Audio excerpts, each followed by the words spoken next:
FBI has a copy. And but he never published it. He was hoping to spur an investigation from within the government, and what he should have done is try and get out like Lifton did and sell a story. That's right. This is the time. Why don't you publish it now? Maybe. Maybe, we'll see. Maybe. You're a cautious man. Modern science today and its enhancements and the inquiries that were made over the past 25 years, do you think if we had the technology that we have today that the conclusions of the Warren Commission and the second congressional investigation in '77 would have been much different? With the new enhancements that they've analyzed the films, and basically they've come to the same conclusion as the original one. Oswald killed the president. That's it. There may have been a rogue on the grassy knoll, but he missed. The best evidence is gone, i.e. the body, and of course we're going to talk about that a little bit later. The single bullet theory, from your point of view, what is wrong with it? The single bullet theory is probably the hardest for anybody to accept, even though scientifically it's possible. For one bullet to have caused 7 wounds, and to have shattered a 5th rib, and collapsing a lung, and gone through the president's neck, and shattered the governor's wrist, and gone into his leg, and then fell out on the stretcher without a drop of blood on it. And looking... pristine. Pristine. The magic bullet. And it had everything written on it of a plant. Of someone just dropping it on and the there are those that truly believe that it was, including the man that found it on the stretcher, because it wasn't found on a stretcher that President Kennedy had been on.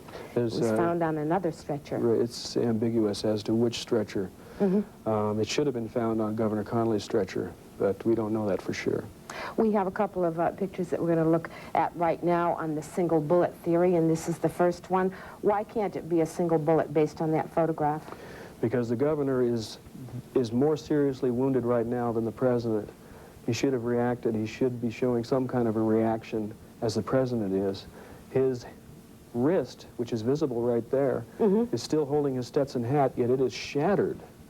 His 5th rib is shattered. Yes, if you believe the single bullet theory, then the governor should have been mortally wounded right there. He nearly died from his wounds. But after that, and we're going to look at another piece of videotape in a second, but after that he actually was able to turn around. So how could he have been shot at that moment? The next picture that we're going to look at, the bullet on the left versus the bullet on the right. The commission test fired the same types of ammunition that Oswald's gun fired, and the bullet on the left is the magic bullet that allegedly caused 7 wounds and found its way on the stretcher in Parkland Hospital. The bullet on the left is one of a series of bullets that were distorted from firing into, for example, that was the cadaver of a wrist, the wrist cadaver, a wrist from a cadaver, human cadaver, and they also test fired it into a goat carcass, and all of these bullets,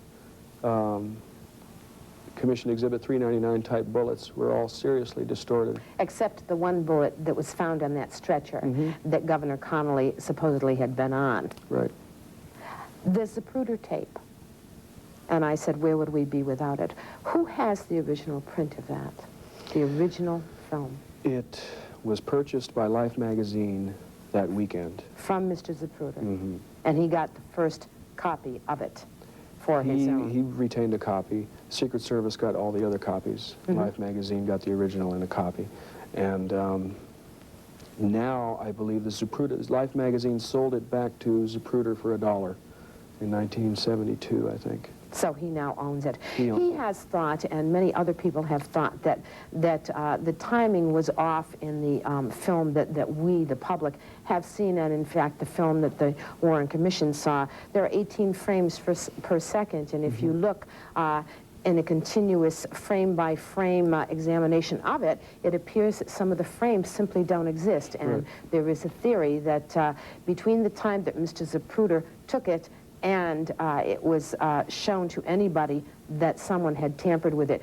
We're going to look right now at a piece of tape, another section of the Zapruder tape, and of course we've marked the frames off 207. We've jumped forward to 222. Tell me about this and whether or not you think this has been tampered with. Well, in this part, I think it's an example of, further example of the single bullet theory problem. Here's the president reacting, and there's that frame 330 where Connally is holding his hat still. He should be mortally wounded right there, and he's and facing yet he's ahead, not. calm. He doesn't look as though he's been hit at all. Right. Okay, that's on 230. Right. I believe in this tape that we have right here, we don't show the examples of splices that are evident in the other Parts tape. of the tape. I'll point that out next time we show the other. Okay. There is the president, of course. Now the governor is reacting to a shot. But he's also, Governor Connally is also screaming at this point, "My God, oh no, no, no, they're going to kill us both." And according to Jacqueline Kennedy, he was screaming like a stuck pig. And Governor Connally was, I think, caught between a rock and a hard place. He didn't know what to do. I think he tried to get out of the car himself. And could not. What about the driver of this car, this limousine? Mr. Greer is now deceased, as is the man next to him, Mr. Kellerman, retired Secret Service agent. Grassy Knoll versus book depository equals single bullet theory. An impossible equation.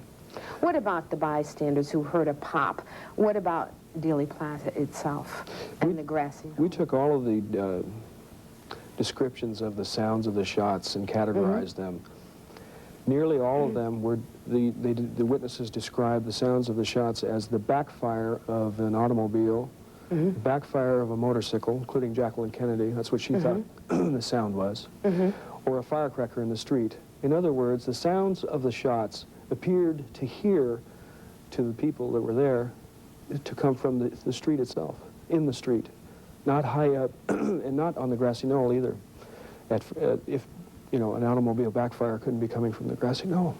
We have two pictures that we're going to look at. One is of bystanders on the knoll. The other one is of Dealey Plaza. And you say further proof that it could not have been a single bullet. Well, this actually is a frame from a film taken during the assassination itself, taken in front of the depository, showing an example of where the witnesses are looking after the shots have sounded. And if you notice, now one person is looking up at the depository. If you look at that film, they're all looking in the street at the cars as they go by. Several of these witnesses, and I'll show on the slide in a minute, also smelled the odor of gunpowder.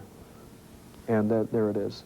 They are people that are in the motorcade, for example, the mayor's wife, and Senator Yarborough himself, who's sitting next to the vice president, 3 cars behind the president.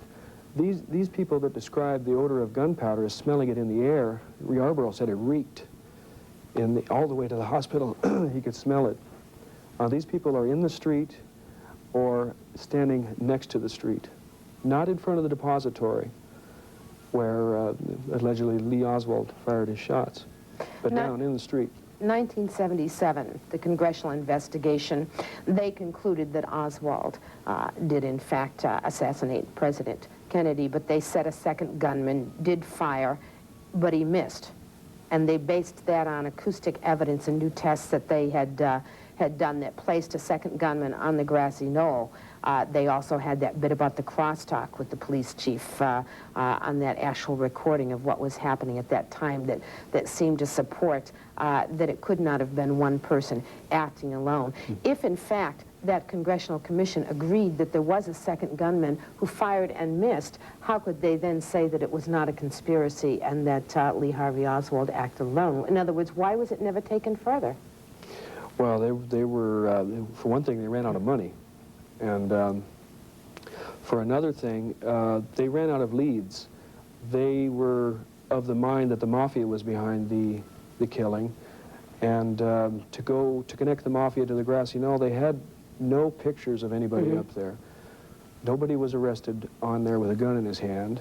And they had no bullet. Where's that bullet? If the guy fired down into the street, what happened to that bullet? So they had no physical evidence of a Grassy Knoll assassin.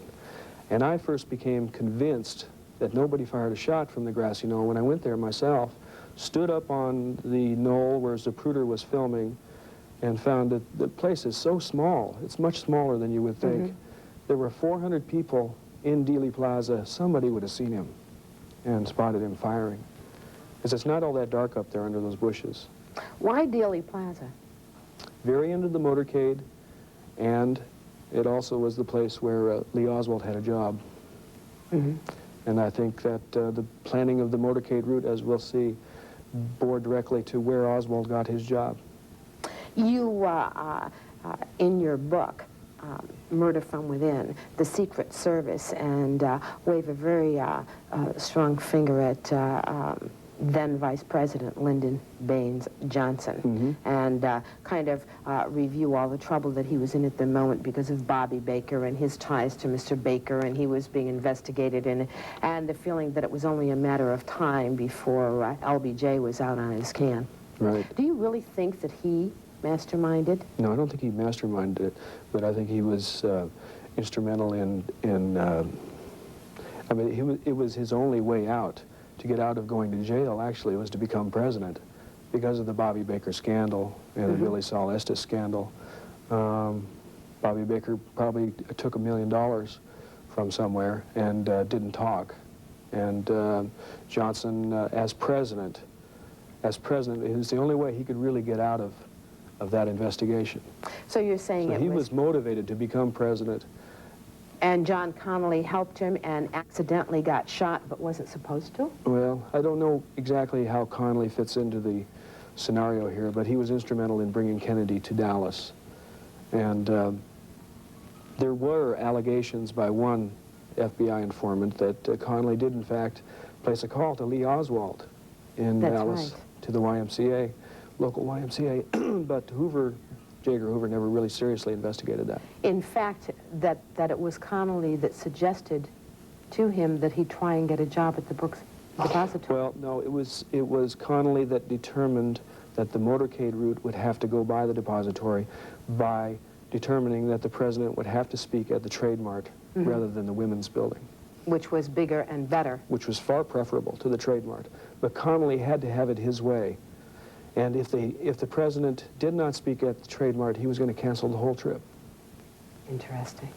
Fascinating. Murder from Within, Ty Newcomb. This book, of course, written by his father, Fred T. Newcomb, and Perry Adams, an investigative reporter. It still has not been published, but that's not to say that it won't be. In the second half of the show, we'll talk about the Newcomb theory. When we come back, I'll tell you more about Mr. Ty Newcomb and the work that he's doing.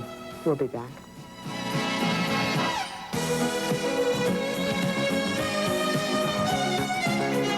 President John Fitzgerald Kennedy. I can't recommend Murder from Within because it isn't in published form yet, but I can recommend two books that will give you two very different perspectives. One is David S. Lifton's Best Evidence, Disguise and Deception in the Assassination of John F. Kennedy. A fascinating book, and he a fascinating man, and I'm sure that you've seen him on many talk shows already as we take a closer look at the assassination on this, the 25th anniversary.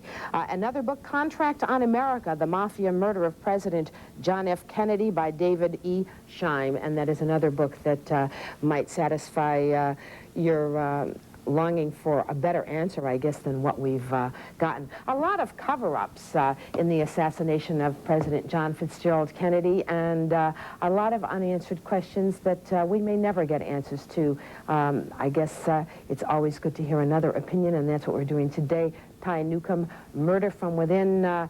He and his dad, and probably a lot of people whose lives they have touched, all believe that it was certain members of the Secret Service that in fact assassinated our president. News is next. When we return, more with Ty Newcomb. Back, the assassination of President John Fitzgerald Kennedy, called the most photographed murder in history. Our guest today, Mr. Ty Newcomb, his father Fred and an associate wrote Murder from Within back in 1975, and the only copy that we have is this one. It has not been published because Ty says it's too sensitive to be published, and names a lot of names of people who are still living. You have would you say the largest collection of photographs? One of the largest. Yeah, SMU purchased 800 slides from us, copies of our slide